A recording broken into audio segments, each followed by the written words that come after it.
You ever had those times where you're like, oh no, I'm so far behind, and you just don't feel like you're ever going to catch up? Well, yeah, that's kind of how it goes around here a lot of times.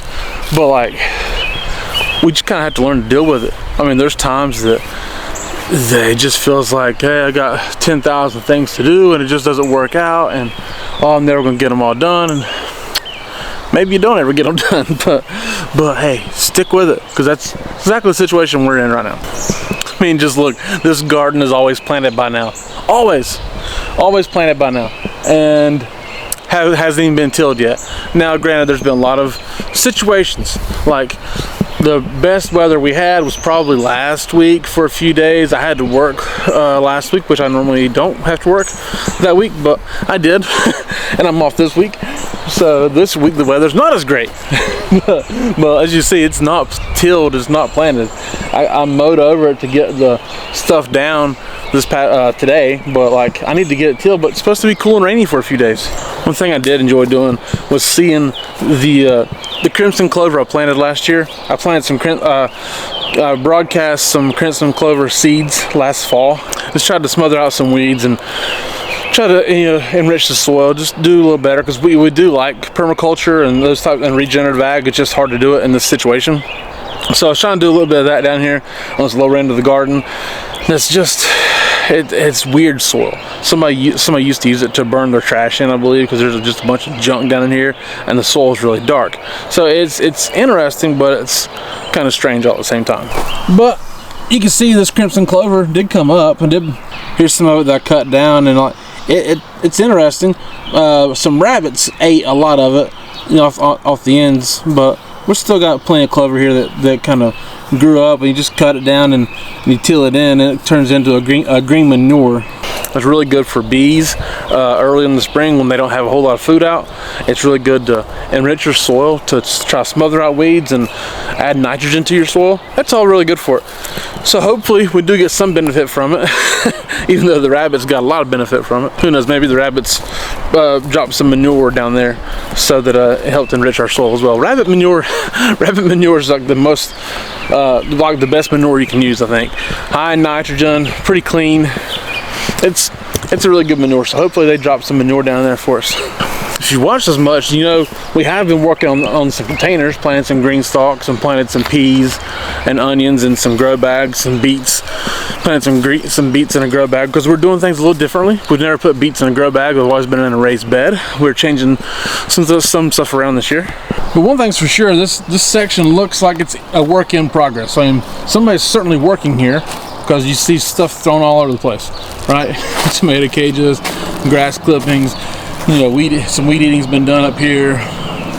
Let's see, here we go. We got, oh look, with tomatoes planted back here. See, here we go. Angela Kay has been planting tomatoes. She got a few planted, 4 I think.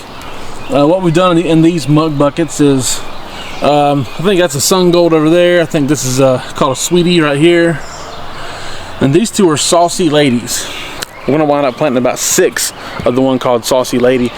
We've never planted it before.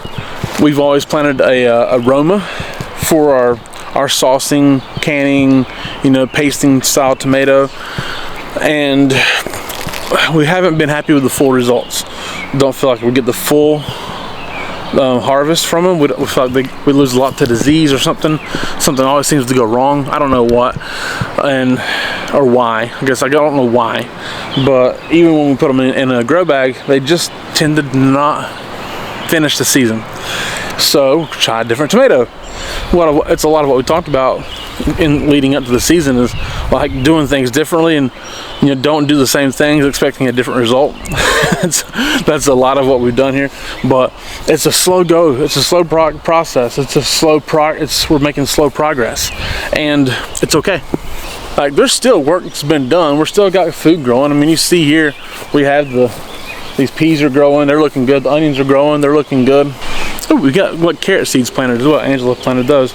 So we got stuff planted. A couple of peppers back here. Just not as much as normal. One year we when we didn't live here. Okay, we lived in our apartment, and we always planted tomatoes on the back door, below the kitchen window. one year the guys came around who took care of the yard work, because obviously it's a rental property, had people coming around to take care of the property in the yard. In the middle of June, I guess it was, I don't know, it's kind of late, a little late in the season, they came through and put weed killer on our tomatoes, and they curled up and they were done for. It's over, just over, right? I mean, we were a month into this thing, a month into having tomatoes. They were growing, well established, looking good. We were proud of them. At that time, we bought the tomato plants as well, because it wasn't, we didn't grow them from seed then, and they were toast. It was over, and we thought for sure that if our season was gone, no tomatoes that year.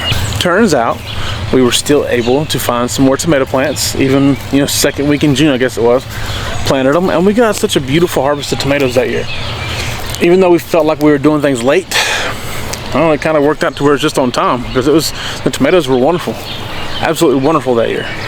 So I don't know, maybe sometimes we plant a little soon, sometimes maybe you get in a little hurry and plant too quickly. Who knows what the deal is, but sometimes it works out okay to plant a little bit later. Also this year, we're planting this area differently, because this is where the beets were always planted before. See, right here, and it's not done yet. You know why? Because it's okay. It's okay. We just haven't had time. Some things happen, and you just don't get time to do everything right when you want to. But when we get it planted, it's going to be fine. Now, honestly, we're going to have cool weather this week too. The 15-day forecast, for what it's worth, it's 15 days. Nobody really knows. Is for under 80 degrees the entire 15 days. Under 80. Here in Southwest Ohio, that's pretty uncommon. Very uncommon. Actually, we should be around 80 or so about every day from here on out. Maybe upper 70s at this point, but 80 or so is about normal. So it's not really going to be the greatest summer crop planting season, but we got plenty of peas we planted, which love cooler weather. Greens love cooler weather, you know. So we got things that are planted that are actually going to be good for the weather that we're going to be in. So we're going to kind of take solace in that and know that we got stuff planted, it's okay. And we're going to keep planting more. Ooh, look, baby rabbit. Can you see the baby rabbit? Itty bitty baby rabbit up on the porch. We've had several baby rabbits here, and one raccoon who eliminated some baby rabbits, but we still have some young rabbits here, and that may be the only one of the youngest ones left. But sorry for that sidetrack. But we do have plenty of stuff planted that's going to do great in the weather that we're going to have. I'm just going to keep working and keep trying. And let me tell you something, don't get upset if you don't get things planted right when you want to. It's going to be okay. Do one thing at a time. Don't stress yourself out. It's not worth your stress. It's not worth your frustration. Just keep plugging along. It's going to be all right. That's what we're doing. And you know what? I think we're okay. So thank you guys so much for watching. We do appreciate it. My name is Jason. This is Art of Creation Homestead. We love y'all. God bless you. Goodbye.